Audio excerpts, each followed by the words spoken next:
Now, most of the gospel accounts end there, right? But Matthew gives us something important. He gives us an additional episode. He's the gospel who tells us that not only did Jesus walk on the water, but he invited Peter to come and walk on the water as well. So in this context, Matthew went on to say an account of Peter walking on the sea where he said, "Lord, if it's you, let me come to you on the water." So Jesus tells him to come. And sure enough, this is a classic example, by the way, of impetuous Peter, right? I mean, Peter is always sticking his foot in his mouth, saying the wrong thing, and kind of acting before he thinks. So here Peter says, well, if it's really you, then let me come and I'll walk on the water too, right? He wants to share in that. Just like he'll say elsewhere, everybody else might abandon you, Lord, but I'll go to Jerusalem with you. I'll die for you, right? So Peter often overestimates his own power, his own faith. And so Jesus says to him, sure, come to me. So Peter gets out of the boat, and sure enough, he actually does walk on the water. And he walks far enough to actually get to Jesus. But then it says that when Peter sees the wind, he gets to be afraid. In other words, when he takes his eyes off of Jesus and begins to look at the storm and the wind that's raging around him, that's when his faith starts to shrink. That's when his faith starts to fail, and he starts to sink into the water.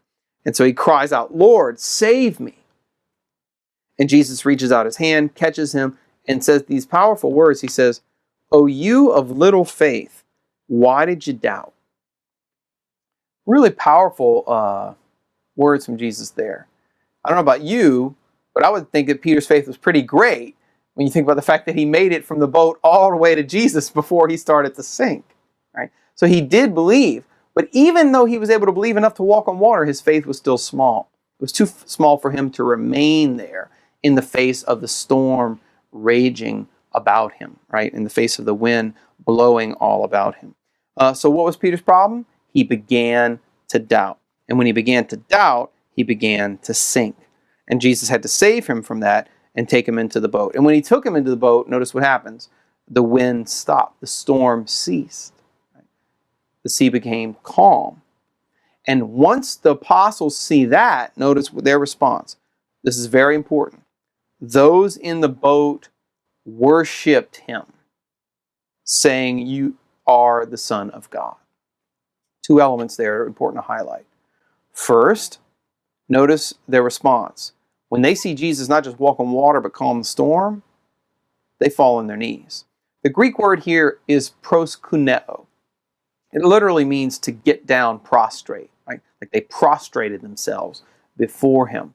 And it is true that that word can be used to describe the kind of veneration and honor that would be given to kings, for example, like in the pagan world. But if you look at the Gospel of Matthew, this is important. The word proskuneo, to worship or to fall prostrate, is only ever used for the kind of worship that you give to God and to God alone. Exhibit A here is from Matthew chapter 4, the famous account of Jesus' temptation by the devil in the desert. You might recall that in that account, the devil says to Jesus, "I'll give you all the kingdoms of the world if you simply bow down and worship me." Proskuneo, same word. And Jesus' response is to quote the scriptures and say, "The Lord is God, and him alone shall you serve." In other words, he alone shall you worship. Right? So when the devil asks Jesus to worship him, Jesus says, "No, you can only worship God alone." In Matthew 4. By the time you get to Matthew 14, though, the apostles fall down and worship Jesus. And what's Jesus' response to that? Does he say, no, guys, you got me all wrong. I'm just the Messiah. I'm just the King of Israel. I'm just a prophet. I'm just a great rabbi. I'm just a great teacher. Does he deny the worship that they give to him? No, he accepts it. And he also accepts their title, their confession of faith that they join to their worship. When they're on their faces, they say, "Truly, you are the Son of God." Right? Now, in a first century Jewish context, it is true that the expression Son of God was something that could be used for the king, right? So, for example, in Psalm chapter 2 or 2 Samuel chapter 7, the son of David, the king of Israel, would be also referred to as the Son of God, the adopted Son of God. By virtue of his coronation as king, the king would become the adopted Son of God and the ruler of the people. So Son of God was an expression to use for the royal Son of God, the King of Israel. But in the context of them falling on their face and worshiping him, they clearly mean something more than just, you're the Messiah. They also seem to be worshiping him as if he's a divine king, as if he's the divine Messiah, as if he is the divine Son of God. And that's your final clue here, that this is a theophany, that this is a revelation of Jesus' divinity, right? He's not only fully human, he's also fully divine. But you might also call it a Christophany, right? A revelation of his identity as the Christ, the Messiah, the divine Son of God. All right, fantastic story there from the New Testament. Fantastic account of this miracle in Matthew's Gospel. Now, in order to corroborate or confirm what I'm suggesting here about the miracle being a theophany, all we need to do is go back to the Old Testament and look at the reading that the church has selected for the first reading. In this case, surprise, surprise, the first reading is also a theophany. It's the account of God's appearance to Elijah on Mount Sinai.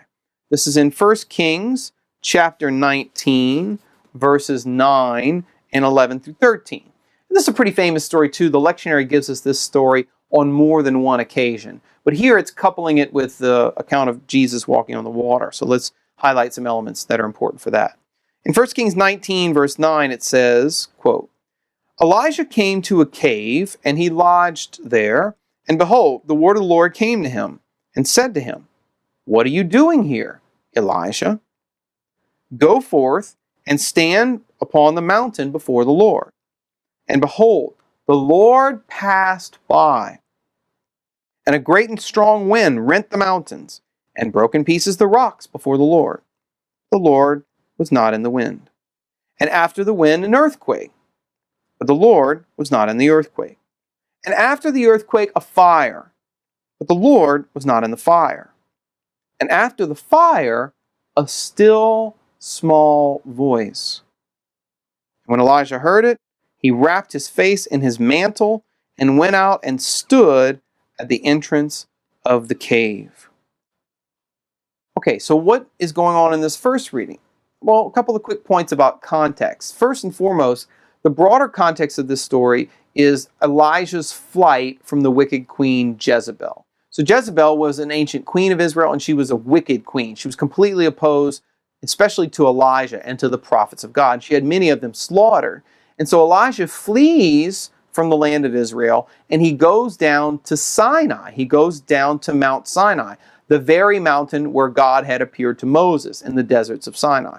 So the second part of the context here that's important is what mountain he's in. He is in a cave on the mountain of Moses. So that already is a clue to you that when the book of Kings says the Lord passed by, it is describing a theophany. When the book of Kings uses the expression the Lord passed by, it means that he appeared to him, that he visited Elijah, that he came down from heaven to be with Elijah.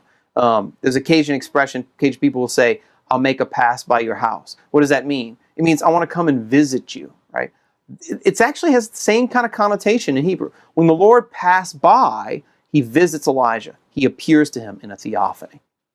Now, this theophany is a little interesting, though, because God comes to visit Elijah not in the ways that you might expect, right? So there's a strong wind, but God's not in the wind. There's an earthquake. God's not an earthquake. There's fire that appears. I'm not sure exactly what that meant. It might mean lightning strikes or something like that. Or it might mean something like the supernatural fire of the glory cloud in the Old Testament, or the fire that consumed the burning bush on Mount Sinai in the book of Exodus.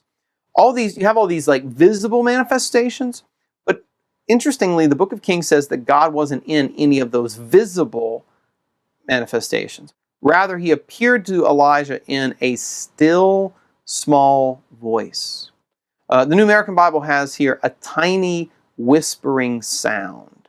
And either one of those translations worked, although the Hebrew there is the word kol, which can mean sound, but frequently means voice. It's the voice of the Lord, but it's like a whispering voice. It's in the quiet, it's in the stillness that God manifests himself, that he passes by Elijah. Now notice this, even though God comes to him in that intimacy, Elijah knows that he cannot look upon God.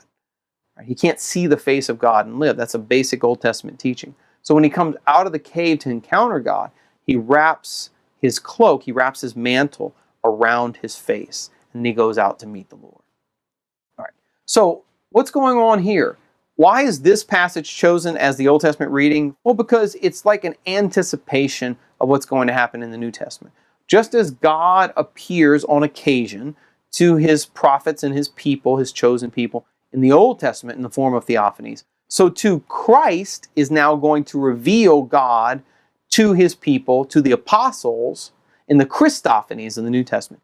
He's going to show his power over the wind and the waves and the sea when he walks on the water and takes the divine name as his own.